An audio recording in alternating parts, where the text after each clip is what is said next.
Scorpio new moon, 1st of November 2024. What's in store? I'm doing things a little bit differently today, guys. I'm showing my face, which I like to do every now and again. Pulling a few cards, tarot, some oracles, and using the astrology to navigate us through this new moon. New moons are about new beginnings, taking a new energy, a new perspective. The intuitive message I got was expect powerful truths, secrets and power struggles. Now, Scorpio is a deep energy to be in anyway, but this year it's extra powerful because we are ending out a big cycle in Capricorn. On the 19th of November, Capricorn shifts finally after 15, 16 years of us going through this karmic lesson. Pluto is about the karma. It finally ends. So there's something will be coming up with this new moon that needs to be seen, because Scorpio is about secrets, hidden secrets. It's a scorpion. It likes to hide behind rocks. So whatever's been held secret may be coming out, or will be coming out with this new moon in Scorpio. You can see that on the global scale already happening, but expect maybe there's a bit more to come up. So what does Pluto mean? So again, Pluto rules Scorpio along with Mars. Mars is the original ruler. Pluto is the more the newer ruler, should I say. Both of them planets, Mars and Pluto, are very dynamic. They're very powerful. So Scorpio in itself as a sign, they dig deep into your emotions. It's the psychologist of the zodiacs. They are the private investigators. They will find the truth out of a situation. Now, one of the lower vibes of Scorpio is it can be a little bit obsessive. It doesn't trust very well because it fears people are going to stab it in the back, and it holds on to resentment. It's a fixed energy. So there might be areas to do with that coming up, some truths coming up that you've probably been fearing for a long time, and they might not be as bad as what you think, but on the other hand, it's something that you've intuitively figured out and knew and worked with along this 15-year cycle. So there's a 15-year cycle where you might be getting some answers with this new moon in Scorpio, thinking that's what it was all about. Digging deep. Now, 8th house is where Scorpio resides. 8th house is all about debt, other people's money. It's about sex. It's about sexual desires. It is deep. It's transformative. It is... what's the word I'm looking for? On a lower expression, it's not the nicest of energy in Scorpio, and we've been seeing that in the collective of abusing power, because that's it. It's the sign of the power. 8 is the powerhouse, abusing power, and with Pluto in Capricorn, that's extra power struggles, power dynamics in authoritarian energy, in governments, in people with money that hold the power, or they think they do, because money is power. We've been led to believe, but actually it's not. Love is power. And I feel like this is what we're getting into, the power of love, and where we can figure out who we really are, despite all of these fears. So Scorpio season might bring up fears, but they're there for a reason. They're there for us to learn. 4 cups. 4 cups. So this is where I'm going to go into my tarot now. 4 of Cups. This is Moon in Cancer. Cancer energy is mother, family.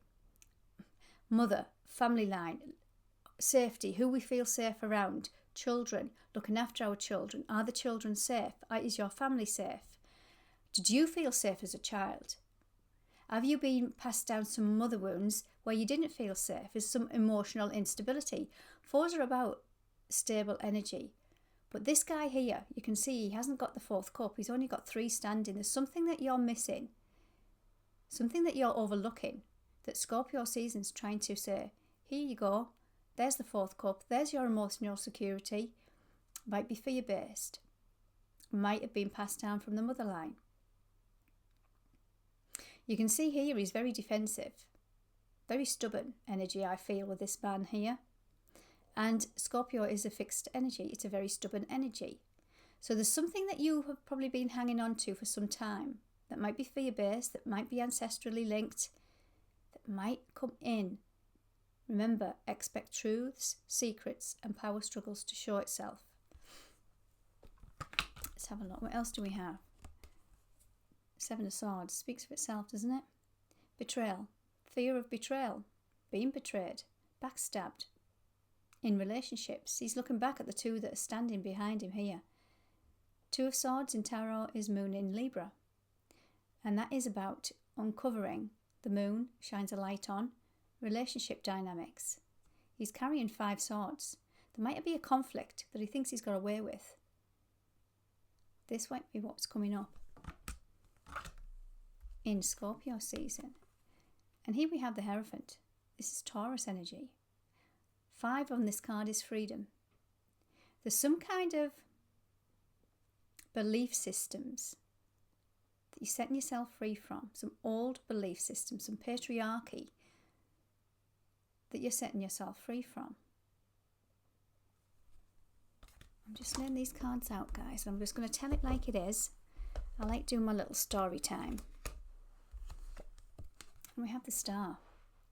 Now it's starting to make sense. So, Pluto in Capricorn, linked to this new moon in Scorpio. Pluto is the ruler of Scorpio. So this energy of Capricorn in its final degree, in its final weeks before it goes into Aquarius for the next 20 years. Aquarius is about freedom, community spirit, humanitarian. Some truths certainly coming up that's been hidden to do with the power dynamics. Where have you feared? Where have you feared rejection, abandonment, not being seen, not being heard, not being recognised, and you've put in a power struggle? You've put in the ego, you've put in an aggression, you've put in a volatility into a relationship, into a dynamic, into a family setting, into a workplace as a coping mechanism. There's something you're setting yourself free from. Wow. Okay, guys. What else do we have? 3 of Pentacles. Now, this is Mars in Capricorn. Mars rules Scorpio, or it's the traditional ruler. And Capricorn, we've got Pluto in Capricorn. So here's that masculine dynamic. But threes are about creation. Creation. What are you creating? Or what do you want to create? Where have you been building your world from? Why is Mars in Capricorn here? Okay. So we've pulled with Mars and Capricorn, we've pulled the Saturn in Pisces, which is the 8 of Cups. This guy's walking away. There's some immature thoughts. Here's the page. Pages are immature energy. They're not a knight, they're not a king, so they're right at the beginning of something. It's the immature. It could even be childhood. There might even be some childhood wounds, some childhood thoughts, some mental energy that you've been led to believe, that you were growing up with believing in your society, from your parents, from your surroundings, that built your foundation in a more masculine way, in a survival energy. That life has to be a struggle. Life has to be, you have to defend everything. Don't trust anyone. And this is what you're walking away from. You're going to find your 9th cup, which is wish fulfillment. And that eclipse energy, this is the eclipse energy here, that we've just had in Pisces and Libra, brought in some dynamics that wanted to set you free from some old situations to do with relationships, how you relate to yourself, how you relate to your family, how you relate to your partners, any kind of relationship dynamics. It wanted you to see something. Remember, we've got the 8 of Swords at the bottom, setting you free from something. Jupiter in Gemini, setting you free.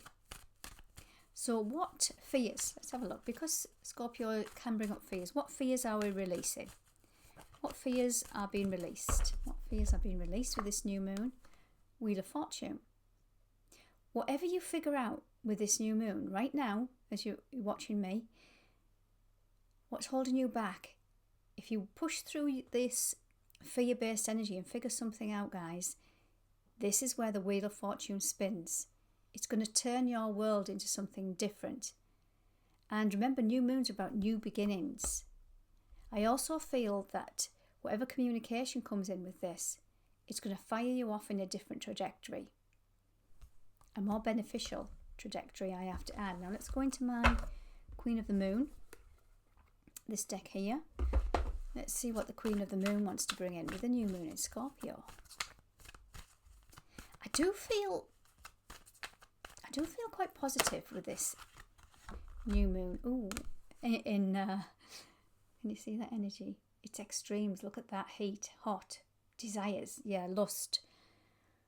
And this is what I was feeling when I said it's not a very nice energy. Although lust, passion, sexual energy, beautiful when it's channeled the right way between people who you feel safe around.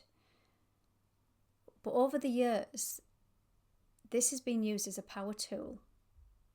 Let me just read you from the book what it says about that energy. So it's a hot moon, it says. Extremes.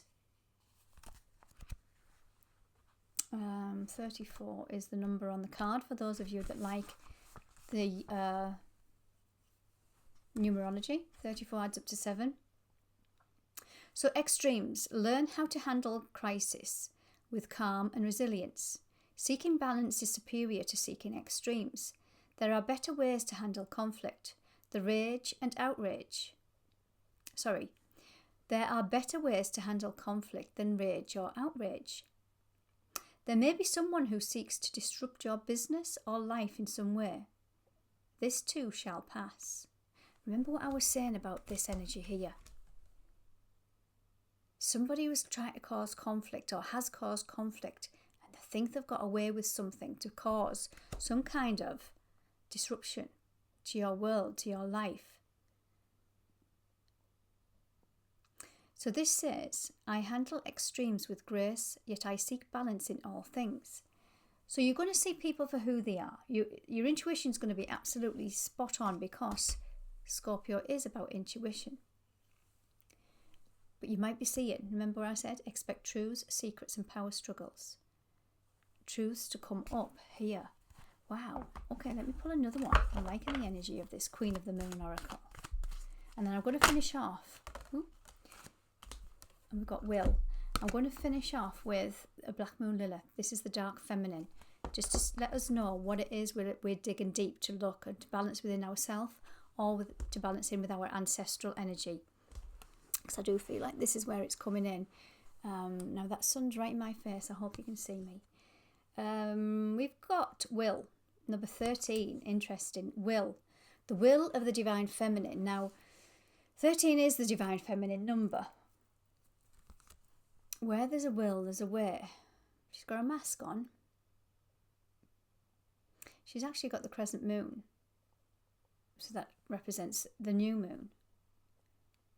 But she's holding something. Yeah, the masks are coming off. I don't know whether you can see this, but she's got hold of... She's got a mask on and there's a light shining on a mask. There's something being where the mask has slipped. There's something to do with her mask. Let me just read that card to you guys. This is going to be interesting, isn't it? Clarity, secrets revealed, truth spoken. But remember, keep calm. Keep calm with this new moon. So the waxing gibbous. Decisions require action. You are in control of your own decisions and life. No one else's. Passion and will determine a great proportion of your success. You will persist. You possess free will, which means you should focus on yourself first and avoid placing your will over another. I have the will to make changes I need.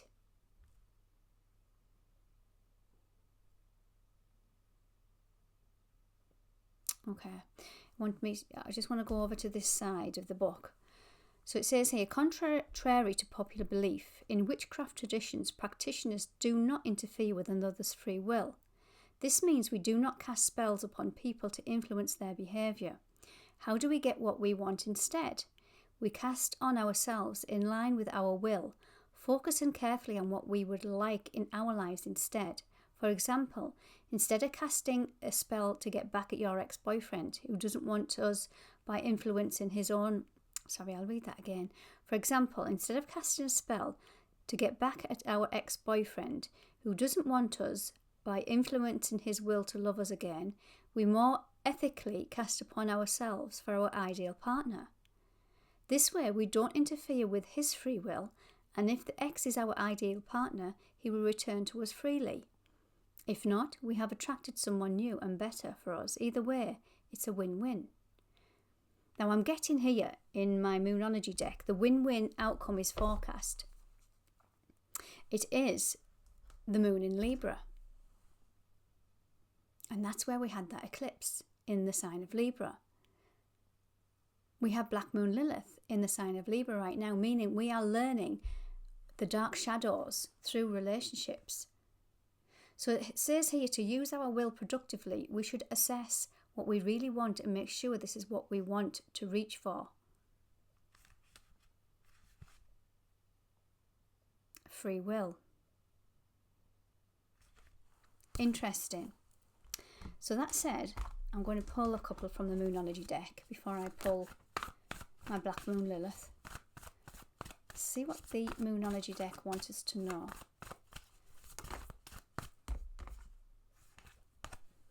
You are enough.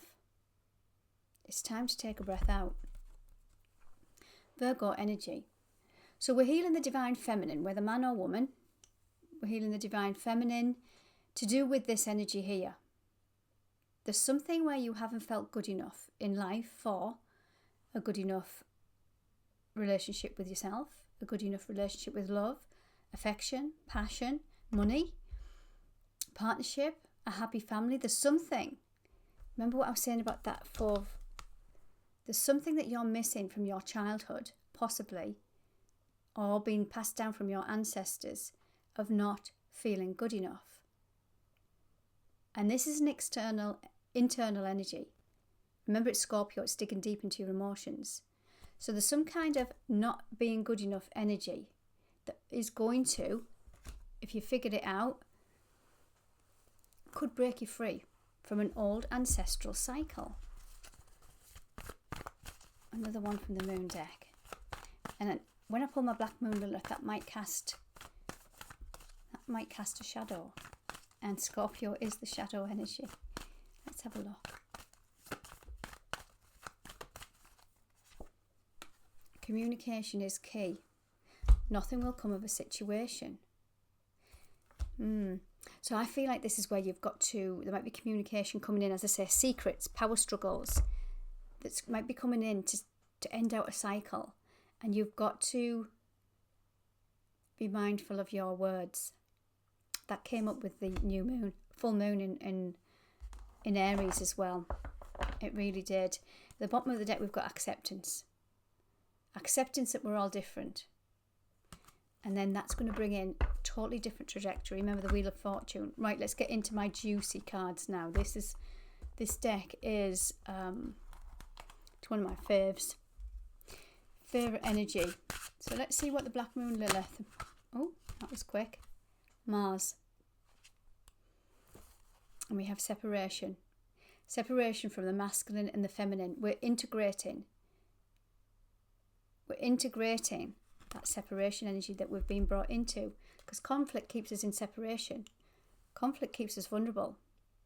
Conflict keeps the world in war, in battle. So whether this is a conflict within and a separation within your family dynamics, partnerships, ex-partners, there's some kind of conflict that it's about this energy here. We're needing to heal some of this Martian energy. Always wanting to battle, always wanting to fight. Remember that card of extremes. This is Mars energy too. It's the hot moon.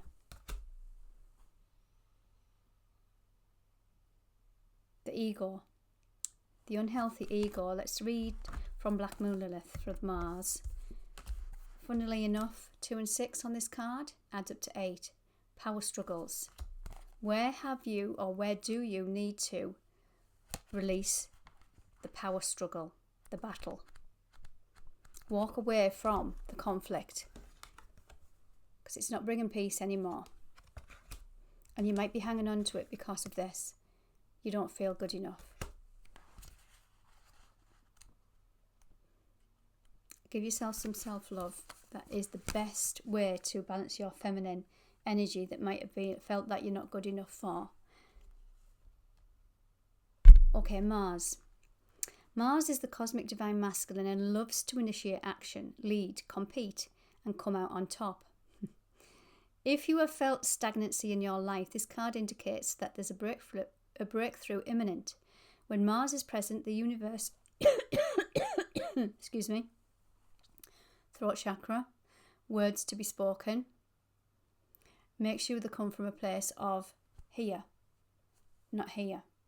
This is the wounded self. This is the protective self. This is the defensive self. It'll just keep you in that conflict. It'll keep you in that separation. It'll keep you in the battle. I'll go back to the book. When Mars is present, the universe is ready for you to move forward. A supportive masculine figure could also be coming into your life to assist you. Now, going back to Pluto in Capricorn, father wounds. Where has a situation to do with ego, defensiveness, fear, being passed down from the father wound, from the father line? I'll go back to the book. In astrology, Mars is the planet of action, drive, sex, aggression, passion, physical strength, and how we get things done. In Roman mythology, Mars is the god of war, the military, the agriculture. And I'm just going to not read from the book again. What was coming in there, guys, is we have been in survival mode for thousands of years, and our ancestors have brought down as life is a struggle. You've got to fight for everything. You've got to fight with everyone. Don't trust anyone. This is what the energy needs to change. So if there's a battle going on in your world, the Wheel of Fortune wants you to change your dynamic, to let go of something and fight it in a different way. And ask yourself, if you can't, why can't you? Why can't you make peace with a situation? What stops you? You can speak from your heart. You can put boundaries in. Where is the battle that you're always been fighting, especially in the last 15 years? It doesn't have to be for 15 years, but in the last 15 years, something's been trying to teach you a lesson about the divine masculine and the separation and how we relate to people and how our relationship is to our ancestors, our mother and father, society, beliefs, governments, and the list goes on. People of power. Oh, sorry, I should have done 2. Okay, so Mars is the Roman, in mythology, is the god of war, military and agriculture. It also rules over the fire sign of Aries. Aries, Mars in Cancer. Mars rules Scorpio, along with Pluto. You can see the big cycle of this masculine fire energy coming up in this new moon. Aries is the explosive and physical action-oriented side, while Scorpio represents the strategic and passionately reactive side.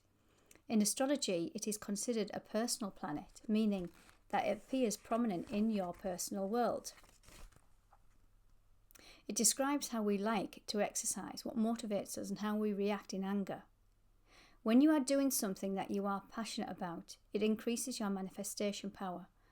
So it gives you a list here of where your Mars is in your natal chart. Now, some of you might not know that, but while I was reading that, I pulled Mars in Capricorn right at the beginning.